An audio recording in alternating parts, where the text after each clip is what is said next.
ಈ ಜಿಲ್ಲಾ ಕಾರ್ಯಕಾರಿಣಿಯಲ್ಲಿ ನಮಗೆ 2 ನಿರ್ಣಯಗಳನ್ನು ಮಂಡನೆ ಮಾಡಬೇಕಾಗಿದೆ. ನಮ್ಮ ಮಾಜಿ ಕೇಂದ್ರ ಸಚಿವರು, ಮಾಜಿ ಶಾಸಕರು, ನಮ್ಮ ಶಾಸಕರು, ನಮ್ಮ ಮಾಜಿ ಮಂತ್ರಿಗಳು ಎಲ್ಲರೂ ನಿರ್ಣಯಗಳನ್ನು ಮಂಡನೆ ಮಾಡಲಿದ್ದಾರೆ.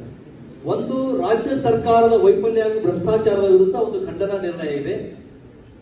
ಇನ್ನೊಂದು, ಕೇಂದ್ರ ಸರ್ಕಾರ ಜಾರಿ ಮಾಡಿರುವಂತಹ ಒಂದು ಅದ್ಭುತ ಕಾಯ್ದೆ ಜಿಬಿ ರಾಮ್ಜಿ ವಿಕಸಿತ ಭಾರತ ಜಿರಾಮ್ಜಿ ಅನ್ನುವಂತ ಒಂದು ಕಾಯ್ದೆ. ಹಿಂದಿನ ನರೇಗಾ ಕಾಯ್ದೆಯಲ್ಲಿ ಸಾಕಷ್ಟು ಭ್ರಷ್ಟಾಚಾರ ಇತ್ತು. ಗಾಂಧೀಜಿಯವರು ಕಂಡಂತ ಕನಸು ಈ ದೇಶ ರಾಮರಾಜ್ಯ ಆಗಬೇಕು ಅಂದ್ರೆ ಹಳ್ಳಿಗಳ ಉದ್ಧಾರ ಆಗಬೇಕು, ಗ್ರಾಮ ಉದ್ಧಾರ, ರಾಮರಾಜ್ಯ ಆದ್ರೆ ಗ್ರಾಮಗಳ ಉದ್ಧಾರ ಆದ್ರೆ ಮಾತ್ರ ರಾಮರಾಜ್ಯ ಆಗಲಿಕ್ಕೆ ಸಾಧ್ಯ ಇರ್ತೇವೆ. ಒಂದು ಒಳ್ಳೆ ಕಾಯ್ದೆಯನ್ನು ತಂದು ವಿಕಸಿತ ಭಾರತ 2047ಕ್ಕೆ ನಿರ್ಮಾಣ ಆಗಬೇಕು ಅಂತ ಕನಸು ಕಟ್ಕೊಂಡಂತ ಒಂದು ಯೋಜನೆ. ಅದ್ರ ಜೊತೆಯಲ್ಲಿ ಈಗಾಗಲೇ ನಾವು ಹಾಡ್ತೀವಿ. ಕೆಲವೊಂದು ಜನರಿಗೆ ಹಾಡ್ಲಿಕ್ಕೆ ಬಂತು, ಇನ್ನು ಕೆಲವೊಂದು ಜನರಿಗೆ ಬರಲಿಲ್ಲ. ನಮ್ಮ ಗುಂಡಮ್ಮನವರು ಕೂಡ ಇನ್ನು ಸ್ವಲ್ಪ ಪರಿಪೂರ್ಣ ಆಗಬೇಕು. ನಾವು ಒಂದೇ ಮಾತ್ರ ಈಗ ನಮ್ಮ ಮೊದಲಿನ ಹಾಡಂಗಿದೆ. ಈಗ ಮೊದಲು ನಾವು 2 ಪಂಕ್ತಿ ಹಾಡು ಬಿಡ್ತಾ ಇದ್ದೀವಿ. ಇವತ್ತು ನಮ್ಮ ಕೇಂದ್ರ ಸರ್ಕಾರ ನರೇಂದ್ರ ಮೋದಿಯವರು ಅದನ್ನು ರಾಷ್ಟ್ರಗೀತೆ ಅಂತ ಮಾಡಿದ್ದಾರೆ. ಎಲ್ಲೆಲ್ಲಿ ನಾವು ಜನಗಣಮನ ಹಾಡ್ತೀವೋ ಅದಕ್ಕಿಂತ ಮುಂಚೆ ಒಂದೇ ಮಾತ್ರ ಕಡ್ಡಾಯವಾಗಿ ಪೂರ್ಣ ಪ್ರಮಾಣದಲ್ಲಿ ಹಾಡಲೇಬೇಕು ಅಂತ ಅದನ್ನು ಕಾಯ್ದೆ ಮಾಡಿದ್ದಾರೆ, ಕಾನೂನು ಮಾಡಿದ್ದಾರೆ.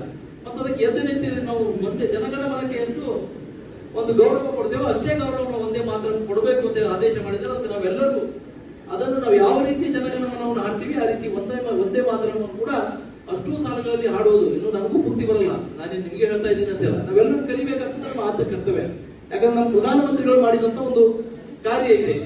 ಅದರ ಬಗ್ಗೆಯೂ ಕೂಡ ಒಂದು ಅಭಿನಂದನಾ ನಿರ್ಣಯವನ್ನು ಈ ಒಂದು ಕಾರ್ಯಕಾರಿಣಿಯಲ್ಲಿ ಮಂಡನೆ ಮಾಡೋ ಇದ್ದೀವಿ. ಇನ್ನು ಮುಂದೆ ಬರುವಂತಹ ಕಾರ್ಯಯೋಜನೆಗಳ ಬಗ್ಗೆ ಹೇಳಬೇಕಾಗಿದೆ.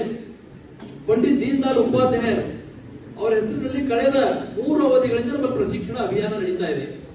ಭಾರತೀಯ ಜನತಾ ಪಾರ್ಟಿ ವಿತ್ ಡಿಫರೆನ್ಸ್ ಅಂತ ಹೇಳ್ತಿದ್ದೆ.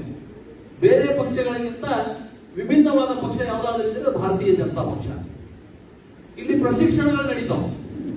ನಮಗೆಲ್ಲ ಅನೇಕರಿಗೆ ಗೊತ್ತಿರ್ತಾವ ಭಾರತೀಯ ಜನತಾ ಪಕ್ಷ ಅಂದ್ರೆ ಏನು, ಬೇರೆ ಎಲ್ಲ ನಮ್ಮ ಸರ್ಕಾರಗಳು ಏನು ಮಾಡಿವೆ, ಕಾಂಗ್ರೆಸ್ ಸರ್ಕಾರ ಎಷ್ಟು ಭ್ರಷ್ಟಾಚಾರ ಮಾಡಿದೆ. ಆದ್ರೂ ಕೂಡ ನಾವೆಲ್ಲರೂ ಒಬ್ಬ ಶಾಸಕರಿಂದ ಹಿಡ್ಕೊಂಡು ಒಬ್ಬ ಕೇಂದ್ರ ಸಚಿವರನ್ನ ಹಿಡ್ಕೊಂಡು ಪ್ರಧಾನಮಂತ್ರಿ ಅವರು ಸೇರಿ ಪ್ರಶಿಕ್ಷಣದಲ್ಲಿ ಭಾಗಿಯಾಗ್ತಾರೆ. ನಾವು ರಿನಿವಲ್ ಆಗ್ಬೇಕು. ನಾವು ಅದನ್ನು ನಮ್ಮ ಜೀವನದಲ್ಲಿ ಅಳವಡಿಸಿಕೊಳ್ಳೋದಕ್ಕೋಸ್ಕರ ಯಾವ ರೀತಿ ಶಿಕ್ಷಕರು ಮತ್ತು ವಿದ್ಯಾರ್ಥಿಗಳು ಕೊಡ್ತಾರೋ ಆ ವಿದ್ಯಾರ್ಥಿಗಳ ರೀತಿಯಲ್ಲಿ ನಾವು ಪ್ರತಿ ರಾಷ್ಟ್ರೀಯ ಅಧ್ಯಕ್ಷರ ನೇಮಕ ಆದ ಸಲ ಅವರ ಅವಧಿಯಲ್ಲಿ 1 ಸಲ ಪ್ರಶಿಕ್ಷಣಗಳು ಮುಂಚೆ ಎಲ್ಲ ಹ್ಯಾಂಗ್ ನಡೀತಾ ಇತ್ತು ಅಂದ್ರೆ ಮೊದಲು ರಾಷ್ಟ್ರೀಯ ಪ್ರಶಿಕ್ಷಣ ವರ್ಗ ಆಗ್ತಾ ಇತ್ತು, ನಂತರ ರಾಜ್ಯ ಪ್ರಶಿಕ್ಷಣ ವರ್ಗ, ಆ ನಂತರ ಜಿಲ್ಲೆಯ ಪ್ರಶಿಕ್ಷಣ ವರ್ಗ ಮತ್ತು ಮಂಡಲ ಪ್ರಶಿಕ್ಷಣ ವರ್ಗ ಆಗ್ತಾ ಇತ್ತು. ಈಗ ನಮ್ಮ ನೂತನ ರಾಷ್ಟ್ರೀಯ ಅಧ್ಯಕ್ಷರು ಯಂಗ್ ಅಂಡ್ ಡೈನಾಮಿಕ್ ಅವರು 45 ವರ್ಷದಲ್ಲಿ ರಾಷ್ಟ್ರೀಯ ಅಧ್ಯಕ್ಷರಾಗಿದ್ದಾರೆ. ಅವರು ರಾಷ್ಟ್ರೀಯ ಅಧ್ಯಕ್ಷರಾದ ನಂತರ ಮೊದಲನೇ ನಿರ್ಣಯ ಏನು ಕೈಗೊಂಡಿದ್ದಾರೆ ಅಂದ್ರೆ ನಮ್ಮ ಪ್ರಶಿಕ್ಷಣಗಳು ಮಂಡಲದಿಂದಲ್ಲ ಬೂತ್ನಿಂದ ಪ್ರಾರಂಭವಾಗಬೇಕು ಅಂತ ನಿರ್ಣಯ ಕೈಗೊಂಡಿದ್ದಾರೆ. ಈಗ ಬರುವ ಕೆಲವೇ ದಿನಗಳಲ್ಲಿ ಬೂತ್ನಲ್ಲಿ ಪ್ರಶಿಕ್ಷಣ ಅಭಿಯಾನ ಆಗೋದಿದೆ. ನಾವೆಲ್ಲ ಮಂಡಲ ಅಧ್ಯಕ್ಷರಿಗೆ ಕುಂತವರಿಗೆ ಎಲ್ಲರಿಗೂ ಗೊತ್ತಿದೆ. ನಾವು ಬೂತ್ ಸಮಿತಿಗಳನ್ನು ರಚನೆ ಮಾಡಿದ್ದೀವಿ. ಬೂತ್ ಅಧ್ಯಕ್ಷ ಪ್ಲಸ್ 12 ಜನರ ಸಮಿತಿ. ಆ ಸಮಿತಿಯವರಿಗೆ ಆನ್ಲೈನ್ ಮುಖಾಂತರ ನಾವೆಲ್ಲ ಅವ್ರ ಮೊಬೈಲ್ ನಂಬರ್ ಕೊಟ್ಟಿದ್ದೀವಿ. ಅವ್ರಿಗೆ ದೆಹಲಿಯಿಂದನೇ ಕಾಲ್ ಬರ್ತದೆ. 4 ಗಂಟೆಯ ಪ್ರಶಿಕ್ಷಣ ನಡೆಯುತ್ತಿದೆ. ನಮ್ಮ ರಾಜ್ಯದಲ್ಲಿ 52,000 ಬೂತ್ಗಳಿವೆ.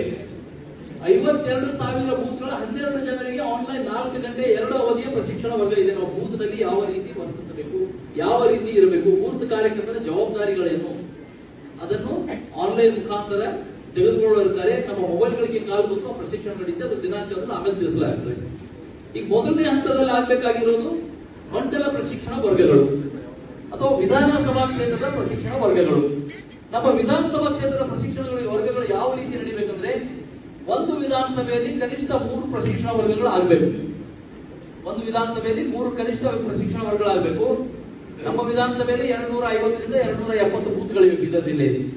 250 ಅಥವಾ 240 ಅಂದ್ರೆ ಒಂದು ಪ್ರಶಿಕ್ಷಣ ವರ್ಗದಲ್ಲಿ 80 ಬೂತ್ಗಳ ಪ್ರಶಿಕ್ಷಣಾರ್ಥಿಗಳು ಮಾತ್ರ ಇರಬೇಕು. 80ರಿಂದ 90 ಬೂತ್ಗಳ ಪ್ರಶಿಕ್ಷಣಾರ್ಥಿಗಳು. ಪ್ರಶಿಕ್ಷಣಾರ್ಥಿಗಳ ಸಂಖ್ಯೆ 150ರಿಂದ 200 ಮೇಲ್ಪಟ್ಟು ಹೋಗಬಾರದು. 150ರಿಂದ 200 ಮೇಲ್ಪಟ್ಟು ಹೋಗಬಾರದು. ಮತ್ತೆ ಇದು ನಮಗೆ ಬರುವಂತ ಮಾರ್ಚ್ 7ನೇ ತಾರೀಕು, ಮಾರ್ಚ್ 1ನೇ ತಾರೀಕಿದೆ. ಒಂದು ವಾರದ ಒಳಗಡೆ ನಾವು ಪ್ರಾರಂಭ ಮಾಡಬೇಕು.